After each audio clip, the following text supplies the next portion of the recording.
Today, I would like to talk to you guys about something I like to call the universal law. Now, the universal law is a test. It is something you can apply to your actions.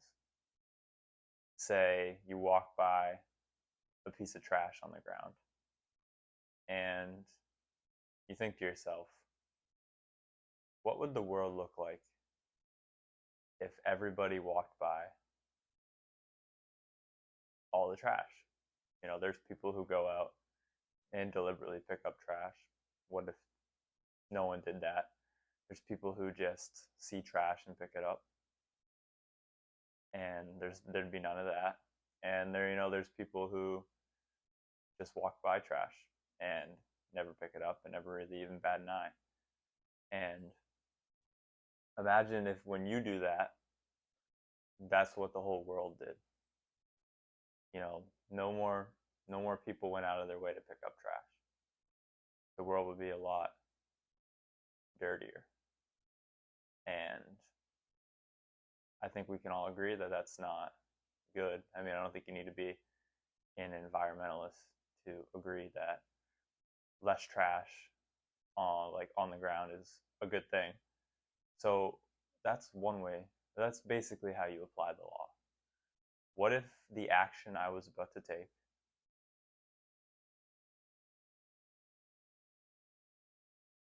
everyone in the world did? What if I'm about to run this red light? What if everyone ran red lights? Then, you'd have very bad crashes because everyone would be running the red light. No one would stop at red lights. And that's obviously kind of a weird example, but I think you get the point. I think it's very valuable to apply this because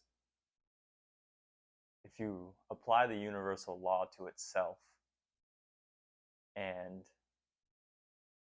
what I mean by that is if you apply doing, what if everyone applied this in the world? What if everyone in the world thought, what if everyone in the world did this? I think it's pretty safe to say that the world would become a better place. And what's so wrong about that? And things of this nature must start on the micro. They must start internally with you. It's not something that you go around and start telling people about, even though that's what I'm doing right now. When you start on the micro, you start with yourself. You have to start living up to that. You have to start applying the test. It's like you have to look at the man in the mirror. And too many people, I think, look at the mirror instead of the man. And they criticize the mirror. They criticize, the gunk on the mirror. They criticize maybe a little crack in the mirror. They criticize the frame around the mirror. They don't actually look at the person in the mirror, the person staring back with the same exact flaws that the mirror has, but they project it outward, and they don't in turn project it internally and fix the micro before the macro. And I think once you fix the micro before the macro, you can go at the macro with more kindness because you understand it better. You understand that, in my opinion, no soul is willingly deprived of the truth.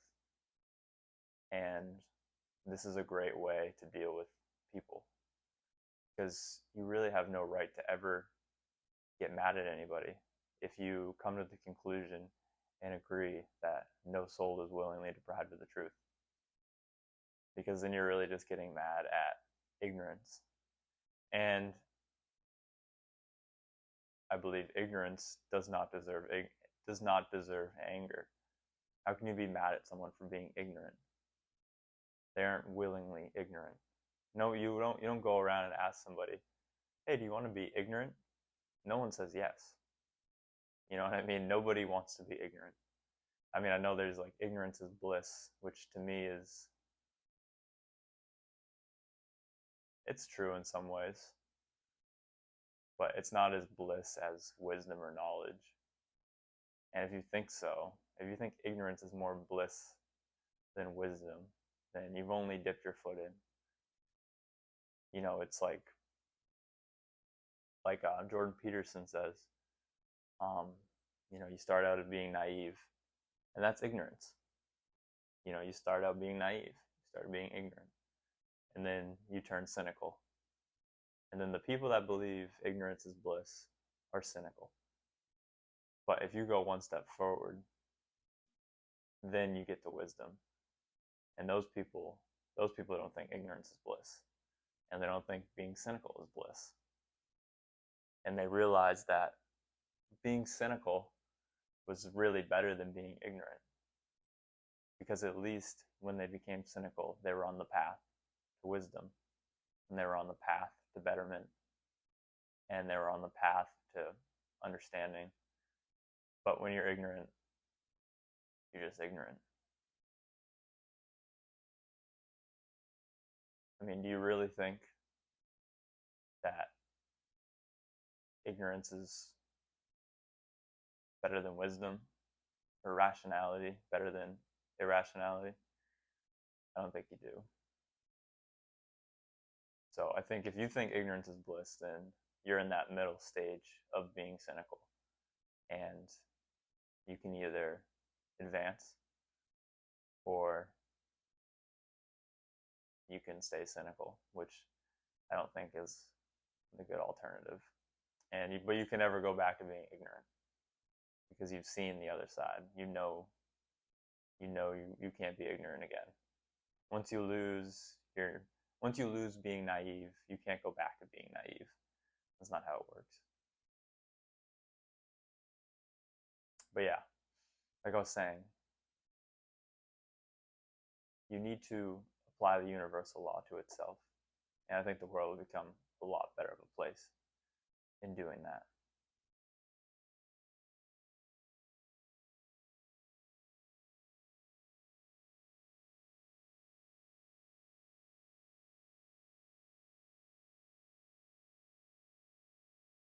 Now,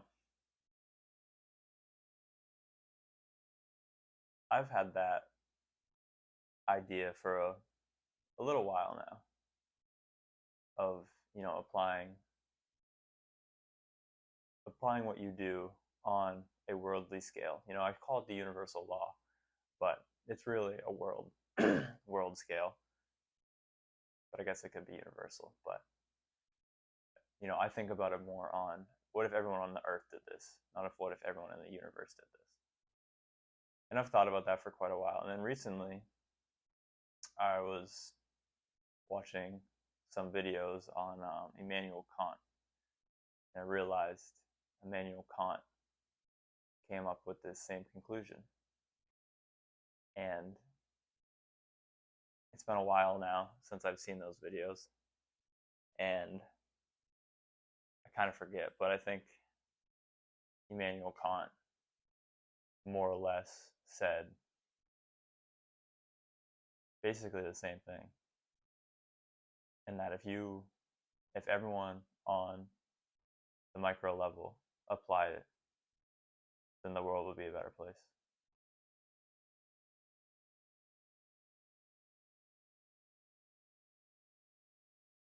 But to get to the state where the world actually applies something like that must start on the micro. You must practice what you preach. And I try to do this. I'm not perfect. but I do try to do it as much as I can, as much as I think about it.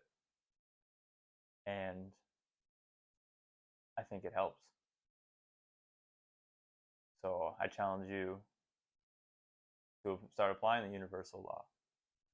Start applying it to all you do.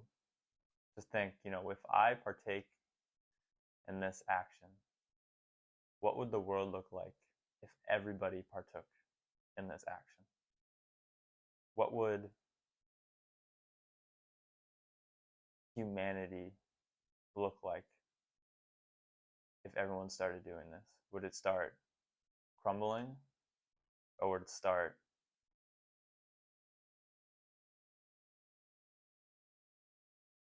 improving? And I think improvement of humanity is really the goal of life. I mean, in Meditations by Marcus Aurelius, he talks about how higher things are made for higher things, which essentially means humans were made for other humans. And, in the Constitution or the Declaration of Independence, I don't really know, which isn't good. I should know that stuff. But, everyone knows the line, all men are created equal. And, I mean, that's basically what Marcus Aurelius said 2,000 years ago.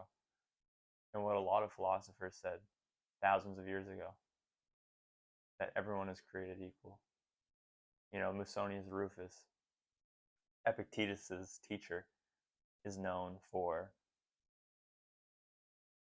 allowing slaves, which Epictetus was a slave when he was learning from Musonius Rufus, and women to partake in his class, in his philosophy classes.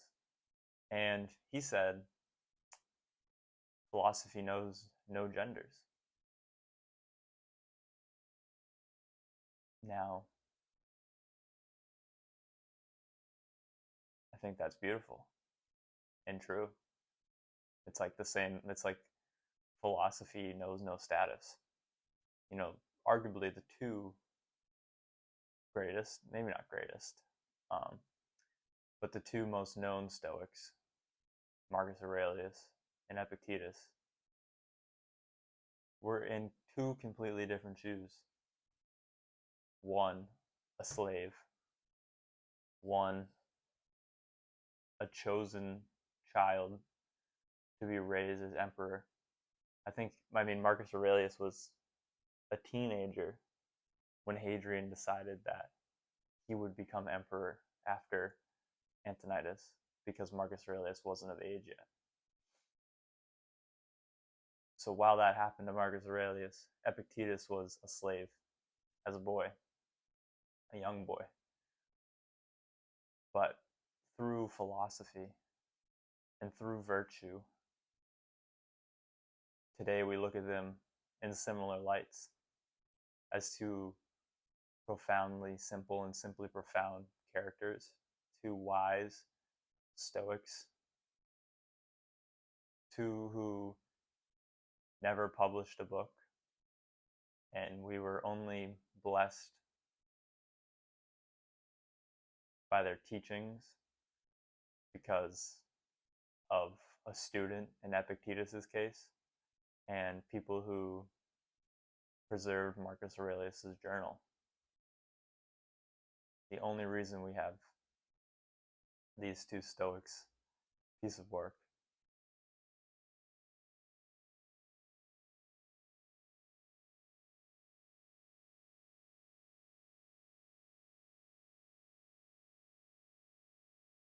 and it all arguably could have started with Musonius Rufus. If Musonius Rufus did not, I don't know if he probably didn't apply the universal law, but he just thought through it rationally.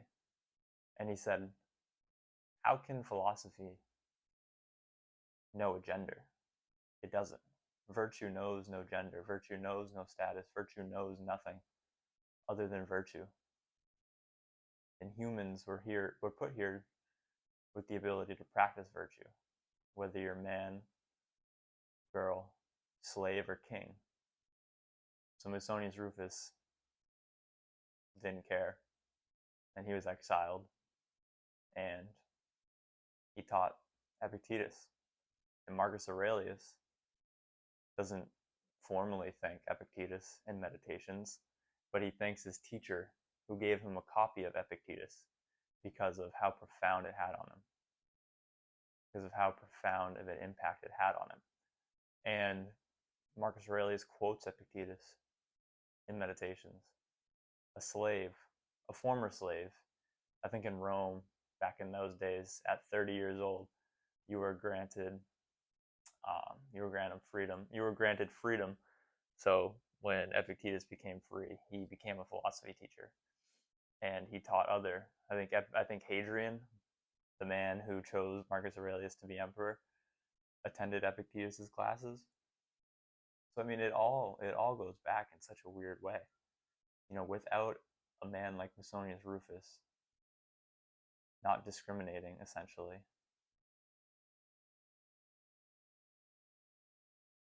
then there would be no Epictetus. And without a man like Epictetus, there may have never been a Marcus Aurelius. Hadrian may have never have chosen Marcus Aurelius. And maybe if he did, Marcus Aurelius might not have been the man he was without Epictetus' writings. Because I think it's really safe to say, with old Stoic text, Stoicism is not one thing. And what I mean by that is, I think back in the Roman days, there was a couple of different types of Stoicism. There was people like Seneca. And I think Seneca's, I almost don't even think Seneca's a Stoic. He doesn't really write like a Stoic. He doesn't really talk like a Stoic. His actions don't really resemble a Stoic. But I still really like Seneca. I have his book right there that I've read a lot of times. But I mean, to me, he doesn't act like a Stoic. But that's why I think there's a couple different sects of Stoicism. There's like the soft-hearted Stoics, like Seneca. And then there's like the middle Stoics who are like, yeah, we need to be soft-hearted, but we also got to be, pretty hard. And then there's people like Epictetus and Marcus Aurelius, who, like, the hardy Stoicism calls to them, like the almost cynical Stoicism. And cynicism to me, I don't know a lot about it, but from my understanding, it's been changed in modern day. The Cynics back in the day, like Dionysius, definitely butchered his name, but Epictetus talks about this man. And I remember the first time I read it, he has a pretty lengthy chapter on cynicism.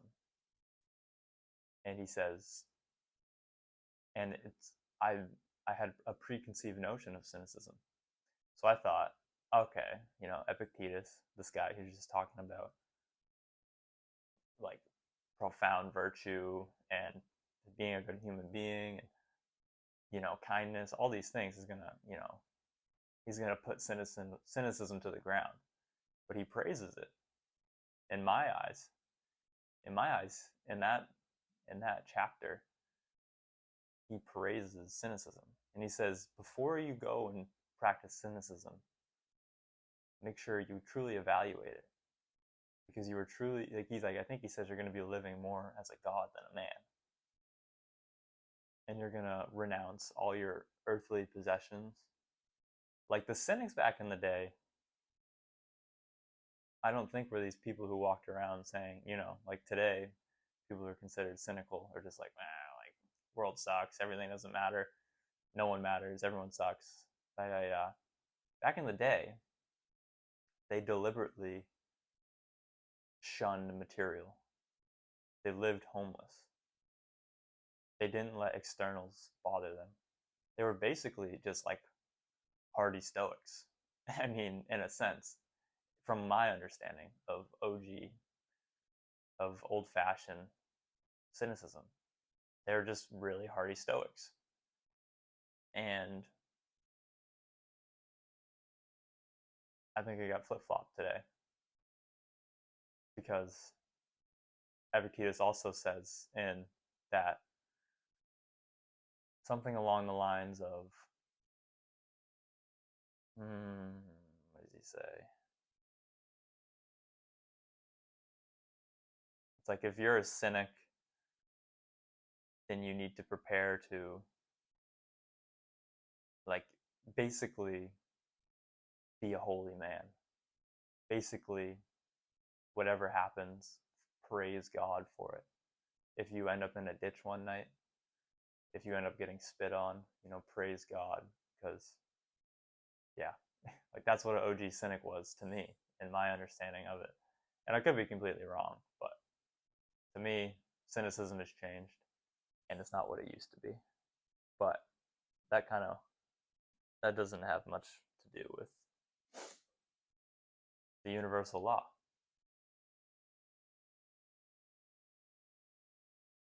But I think you understand what I mean by the universal law. And I think you understand, or at least I hope you do, how the world would look like. Well, the world would be such a better place if everyone applied it. And to go back to Immanuel Kant, I believe he said,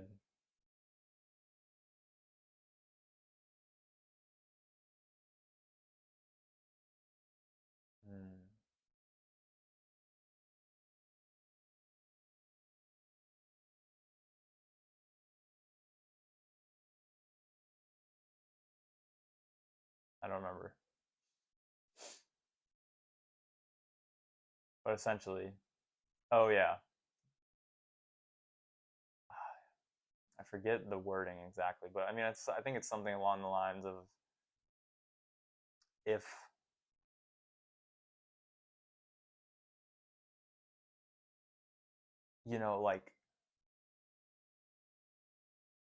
like how much better the world would be if everyone applied the universal law, essentially, which I already said that, but it's something along those lines, and how it's so foolproof, and how moral excellence could be breeded as a civilization if everybody did it. Because there's a line in Meditations that I really like, and it's, waste no more time arguing what a good man is, be one. And when I first heard that, it spoke to me, because I felt like my whole life, and I still feel like it, I know deep down what it means to be a good man, a good human being, a good citizen. And we get so caught up in the fine details. And I think that's what Kant's saying. He's like, everyone, like a universal law, like you know what is good. Deep down, you know. You might say you don't know. You might not think you know. But if you really think about it, like I don't think many people would say, I think it's just easy example, the trash thing. Like, all right, if there's a bag of chips on the ground, and it's right next to a trash can, is the world going to be a worse place if I pick this up and throw it away? No. I mean, you could argue it's not going to be a better place, I guess, but I don't think you can argue it'd be a worse place. I don't think you have no ground to stand on arguing that, oh, if I throw that in the trash, the world's going to be a worse place. There's just going to be more trash in the dumps. It's like, I mean, better than in the streets, or in the ocean, or wherever it may be.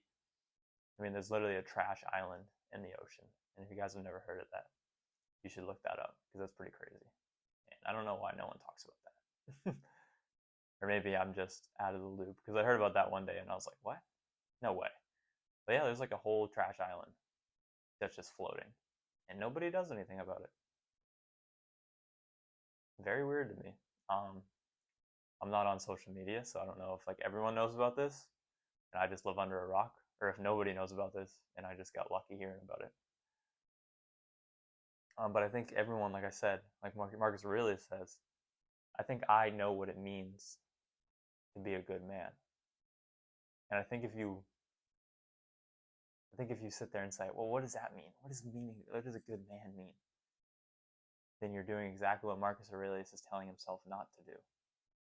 Because Marcus Aurelius, I mean, it's a journal to himself, so you got to take that when you contemplate these things he's asking him. So it's like, waste no more time arguing what a good man should be. He's not talking to somebody. He's not like, oh, Jim, stop wasting your time asking what a good man should be. Just be one. He's saying, Marcus, stop wasting your time arguing what a good man should be. You know what a good man is. You know a good man is kind. You know a good man has principles. He stands up to his principles. He doesn't give in to anger. He doesn't give in to lust, greed, temptation, sloth. He's like, you know these things. Stop sitting there and coping with why you're not getting out of bed in the morning, for instance, because he has a line talking about getting out of bed in the morning. And I think that just hit me because I know what it means to be a good man, but I don't do it. And I think so many of us don't do it. And we get in the loop of contemplating. You see a homeless person on the side of the street, and he's at an intersection. You're in your car. He's right next to you. You have some protein bars, and I can understand not giving homeless people money. You don't know what they're going to do with it. You don't know if they're going to go buy drugs, and you don't want to give someone an avenue to buy drugs because that's not truly going to help them.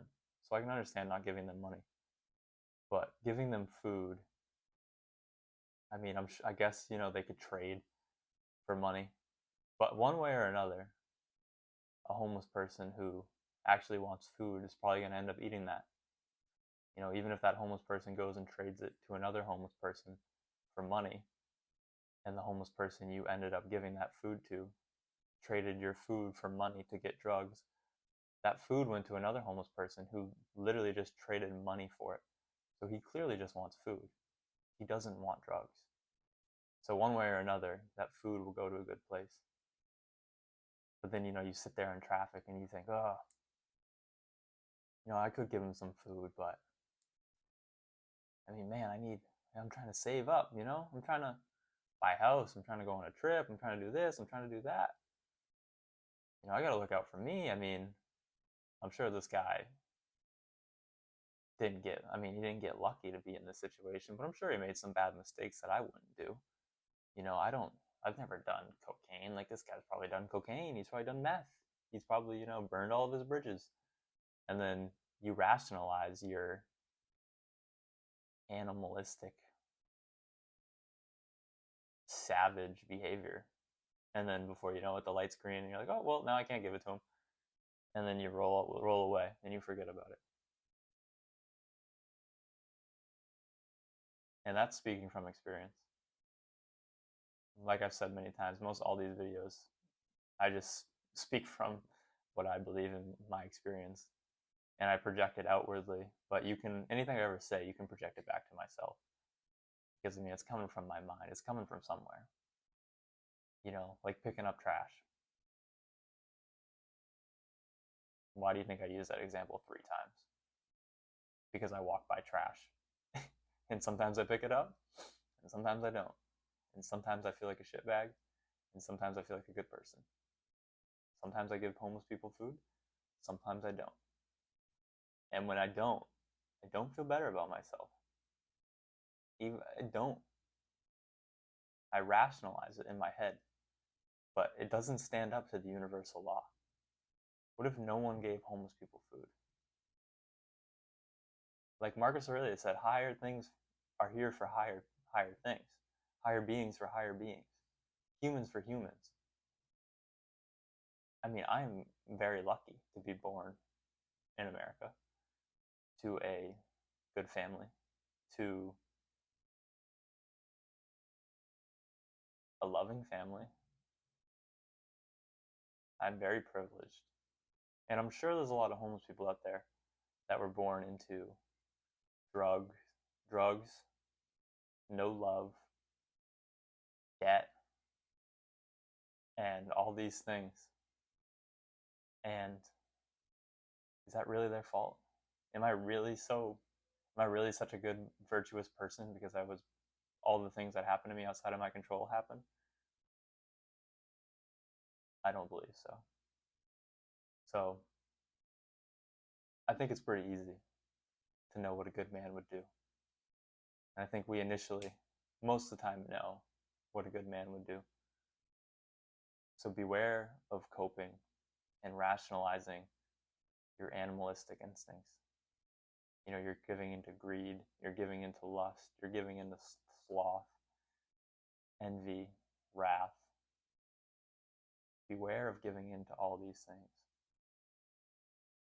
Because the animalistic side of you, the Cain side of you, and by Cain I mean Cain from the Bible, Cain and Abel. Cain kills Abel. Spoiler, I know. But beware of that. Beware of him. Because he's in all of us. There's a Cain in all of us. And there's an Abel in all of us.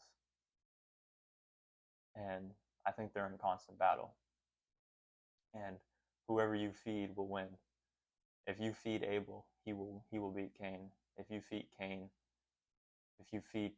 he will beat Abel. And I think Cain needs a lot less food than Abel does. Cain can survive for years off little, and Abel can't survive for a couple days without a lot. So who are you feeding? And you know what it means to be a good man. Be one.